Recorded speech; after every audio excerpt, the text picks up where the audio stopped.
একটা বুলের খিসারত দিতে যাই আমি জিনাকারিনী হয়ে গেছি রে। আমি যতদিন বেঁচে আছি রাজত্ব চাই না, আমার মায়ের কদমে লুটে লুটে জীবন বিদায় করে দিব। আপনি আমাকে একটা সুযোগ দেন, আমি আমার মায়ের কবরের পাশে কেঁদে কেঁদে জীবন কাটাইব। রাজত্ব চাই না, বাড়ি চাই না, গাড়ি চাই না, নারী চাই না। আমার মা যদি আমার ক্ষমা না করে রে, আমি জাহান্নামী হয়ে যাব। আমি জুরাইস, আমার অস্তিত্ব থাকবে না। রাজা বলে জুরাইস, আজকে এই পরীক্ষায় আমি নিজেও ফেল করেছি, আজকে এই বুলের খেসারত আমিও দিব, আমিও তোমার সঙ্গে কালেমা পড়ে দিব। ও দুনিয়ার মুসলমান শুনে নাও, রাজ্যের কত মানুষ ইমান আনলেন, কালেমা পড়লেন। আমার ভাইয়েরা জুরাইস যতদিন পর্যন্ত বেঁচে ছিলেন, মায়ের কবরের পাশে পায়ের ঘরে কেঁদে কেঁদে মাথা ঠুকাই ঠুকাই কাঁদতো, ডাকতো, বলো মা মা। তোর জুরাইস জীবনে কিচ্ছু চাই না রে মা, তোর কাছে ক্ষমা চাই। জীবনে যে ভুল করেছে এই ভুলের খেসারত আমি দিতে পারবো না মা, তোরে হারাইয়া ফেলেছি। ইনি জগৎ বিখ্যাত একজন আল্লাহর ওলি, যাদের কথা আল্লাহ বলেন আলা সাবধান, ইন্না নিশ্চয়, আলা ইন্নাউল্লাহি, আল্লাহর তরফ থেকে যারা ওলি হয়, লা নাই খাউফুন শব্দের অর্থ ভয়, ওয়ালা যদি অবস্থান করে হুমদের উপরে হাজানুন, তাদের কোনো চিন্তা নাই ভাবনা নাই। এমন একজন জগৎ বিখ্যাত আল্লাহর ওলি, নাম হলো জুরাইস। আল্লাহু আকবার বলেন। জুরাইস ঘরের মধ্যে কারুর লগে কথা বলে না, কারুর লগে কথা বলে না, নামাজ পড়ে শুনে নেন। মা যদি ডাক দেয়, একমাত্র ফরজ নামাজ ব্যতীত সুন্নাতে দাঁড়াইছো, নফলে দাঁড়াইছো, নামাজ ছেড়ে দাও। ডাক দিছে মা অমক আব্দুল মতিন সাহেব, মান্নান সাহেব, আলাউদ্দিন সাহেব, নামাজ ছেড়ে দাও। আগে ডাকের উত্তর নাও, মা আমার আব্বা জান। বাবারা শুনে নাও, দিলের কান্ডা লাগা শুনে নাও। আল্লাহর ওলি জুরাইস জগৎ বিখ্যাত একজন আল্লাহর ওলি। উনি ঘরের মধ্যে ইতিকাফে বসে ইবাদত বন্দেগি করে, ঘরের দরজা লাগায়া দিয়া নামাজে দাঁড়ায়া গেছে, এবং জনম দুঃখিনী মা দরজার মধ্যে টোকা দিয়ে বলে, জুরাইস জুরাইস জুরাইস। তিনটা ডাক দিলেন, জুরাইস দরজা খুললেন না, কথা বললেন না। উনি চিন্তা করে, আমি নামাজে দাঁড়াইছি, আল্লাহর ইবাদত বন্দেগি করি, এখন যদি মায়ের ডাকে সাড়া দিই তাহলে আমার আল্লাহর সঙ্গে বেয়াদবি করা হয়ে যাবে। এই জন্য উনি ডাকে সাড়া দেন নাই, নামাজও ছাড়েন নাই। জুরাইজের মা দরজায় দাঁড়াইয়া একটা দোয়া করে গেলেন, জুরাইস আজকে যেমন আমার ডাকে সাড়া দিলি না, আমি তোরে মা হইয়া ডাক দিলাম, তিনটা ডাক দিলাম, শুনলি না। পৃথিবীর মধ্যে যেন তুই জিনাকারী হইয়া, পৃথিবীর মধ্যে অপদস্থ হইয়া মৃত্যুবরণ করে, জুরাইস আমি তোরে দোয়া করলাম, তুই ইবাদত করি, জগৎ বিখ্যাত একজন আল্লাহর ওলি হবি, তবে পৃথিবীর মধ্য থেকে অপমানিত অপদস্থ হইয়া বিদায় নিবি। জোরে জোরে চিল্লা বলা যাবে না আল্লাহু আকবার। ডাকতে বলে, জুরাইস ও জুরাইস, তুমি কি এই মহিলাকে চেনো? জুরাইস বলেন, না না, জীবনে কোনোদিন এই মেয়েদের চেহারা আমি দেখি না, জীবনে জিনা তো দূরের কথা, কোন মহিলার চেহারা মোবারক আমি দেখি নাই। জোরে জোরে চিল্লা বলা যাবেন আল্লাহু আকবার। মেয়েটাকে ডাকতে বলে, মেয়েরে তুমি একে কি জানো? বলে, জি হুজুর, এই সেই জিনাকারিনী যিনি আমার সর্বনাশ করেছে, এই হুজুরের সন্তান আমার গর্বে। আল্লাহু আকবার। জুরাইন চোখের পানি ছেড়ে ডাকতে বলে, মালিক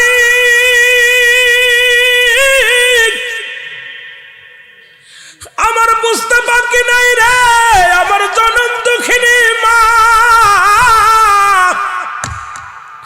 একদিন আমার বলেছিল, জুরাইস তুমি জগৎ বিখ্যাত আল্লাহর ওলি হবা, তবে পৃথিবীর মধ্যে অপদস্থ জিনাকারী হয়ে মৃত্যুবরণ করবা। মা গো মা, আমার বড্ড ভুল হয়ে গেছে রে মা। চিৎকার পেরে কাঁদতে লাগলেন। কান্দে বলে, আবার আল্লাহ, সারা জীবন আপনার ইবাদত করেছি, আপনার বন্দেগী করেছি, আজকে যদি জিনাকারী হয়ে মৃত্যুবরণ করি, মানুষ তো ইসলামের পর থেকে মুখ ফিরায় নেবে, মানুষ তো ধিক্কার দিবে। আল্লাহ আল্লাহ, এই জিনাকারী করে আমার নিয়ে যাওয়া দুনিয়া থেকে এটা কেমনে হয়, এটা কেমনে হয়? আল্লাহ তুমি দয়া করো, দয়া করো। জিবরিল আমিন এসে কানে কানে ইলহামের মাধ্যমে জানা দেয় যে জুরাইস, তুমি বলে দাও তোমাকে যেন আজকে হত্যা না করা হয়, যতদিন পর্যন্ত এই সন্তান এই মায়ের পেট থেকে, গর্ভবতী মার পেট থেকে যতদিন পর্যন্ত সন্তান ডেলিভারি না হয়, ততদিন পর্যন্ত তোমাকে যেন জেল হাজতে রাখা হয়। এই সন্তানই বলে দিবে তার ভাইয়ের বাবার পরিচয়, তার মা কার সঙ্গে জিনা করেছে। এই সন্তান দুনিয়ার মধ্যে আগমন করে বলে দিবে তার মা কার সাথে নষ্টমী করেছে।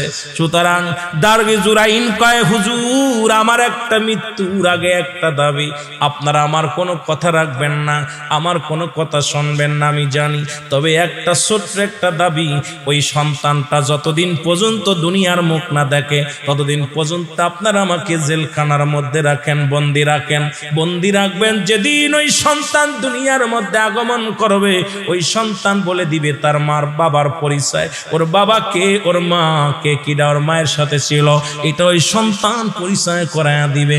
আল্লাহর ওলি কথা বললেন। বাজান ওই দেশের রাজার মনে একটু দয়া হলো, উনি বললেন, যাও জুরাইনকে অন্ধর মহলে রেখে দাও, এই অন্ধকারে রেখে দাও রে মুসলমান। শুনে নাও, শুনে নাও, শুনে নাও।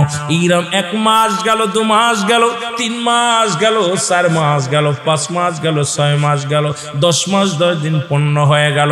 আল্লাহর ওলি ও মুসলমান ওই জেলখানার মধ্যে চোখের পানি ছেড়ে কান্দার বলে, আমার আল্লাহ, আমি মারা যাব কোনো দুঃখ নাই, আমার মায়ের দোয়া কবুল হয়ে গেছে,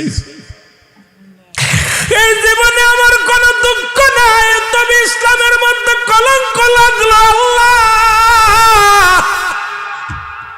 আলেমদের যে কলঙ্ক লাগলো, আল্লাহ এটা আমি কি করে আমি এটা মুছবো? আল্লাহ, পৃথিবীর মধ্যে ওই মহিলার গর্ভে থেকে একটা সুন্দর ছেলে আসলো, আল্লাহু আকবার বলেন না। এই ছেলে আসলো, খবর পড়ে গেল, রাজার দরবারে খবর পড়ে গেল, ওই মহিলা গর্ভবতী মহিলা, ডেলিভারি হয়েছে, একটা ছেলে হয়েছে। ডাক দাও মেয়েটাকে, ডাক দাও। হাজার হাজার রাজ্যের যত উজির নাজির ছিল সবাইকে ডাক দেওয়া হলো। এই ছেলে নাকি একদিনের ছেলে, কথা বলবে, বড় আশ্চর্যজনক ব্যাপার, ওর বাবার পরিচয় ছেলে নিজে দিবে। সবাই এই কৌতূহল দেখার জন্য হাজার হাজার মানুষ রাজ দরবারে আসলো। এবার ডাকতে বলে, ডাকতে বলে, রাজা বলে, ছেলে বালক বলে দাও তোমার আব্বাকে, তোমার মার সাথে কে নষ্টামি করেছে বলো। বালক কোনো কথা বলে না, বালক মাথাও নাড়ে না, কথাও বলে না, সে দেখে না। লোকজন বলে, হুজুর আইস, পাগলামির একটা সীমা আছে, একদিনের ছেলে জীবনেও কথা বলতে পারে না, আর এই ছেলে তার বাবার পরিচয় কেমনে দেবে রে জুরাইস? এখন তোমার ভণ্ডামি বাদ দাও, আজকে শুলেচোরা থেকে বাঁচাতে কেউ পারবে না, আজকে তোমাকে কে বাঁচাইবে? মৃত্যুদণ্ড থেকে পৃথিবীর কোন মানুষ তোমার বাঁচাইতে পারবে না। সুতরাং একদিনের পোলা কথা বলতে পারবে না। জুরাইদ চোখের পানি ছেড়ে কান্দার বলে, আল্লাহ আমার একটু উপায় বলে দাও, তুমি তো বলেছিলে ওই ছেলে তার বাবার পরিচয় দিয়া দিবে। আজকে এত মানুষের সামনে রাজা বলতেছে ছেলের কাছে জিগায়, ছেলে তো কথা বলে না, মাথা নাড়ে না, সে দেখে না। ইলহামের মাধ্যমে ডাক দেখায়, জুরাইদ ওই সন্তান সবার কথা শুনবে না, তুমি ওই সন্তানকে ডাক দে, বলো বাবা রে, ও ডাক দে, বলো ছেলে বলে দাও তোমার বাবার পরিচয় বলে দাও। জোরে জোরে চিল্লায় বলা যাবে না মারহাবা।